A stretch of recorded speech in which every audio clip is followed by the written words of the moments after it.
Hello दोस्तों, नमस्कार। Bhojpuri rocket में आपका स्वागत है। हम बात करेंगे हमारे भोजपुरी का पावर स्टार पवन सिंह के बारे में। जी दोस्तों, उनका एक गाना का पोस्टर लीक कर दिया गया था, जिस गाना का नाम है धनिया ए जान। 3-4 दिन पहले पोस्टर आया था, लेकिन अभी तक गाना ये नहीं आया है।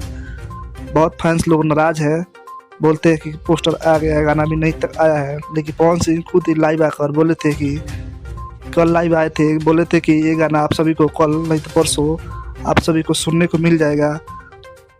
और जिस गाना का नाम है धनिया ए जान, बहुत ही ज़बरदस्त गाना है। आप सभी को उषा फिल्म यूट्यूब के चैनल के माध्यम से आप सभी को सुनने को कल नहीं तो परसों आप सभी को सुनने को मिल जाएगा। जी दोस्तों, जिस गाना गाया है भोजपुरी के पावर स्टार पवन सिंह, शिल्पी राज वीडियो में नजर आएंगे, पवन सिंह, चांदनी सिंह। बहुत ही ज़बरदस्त गाना है। इस गाना को लिखे विजय चौहान।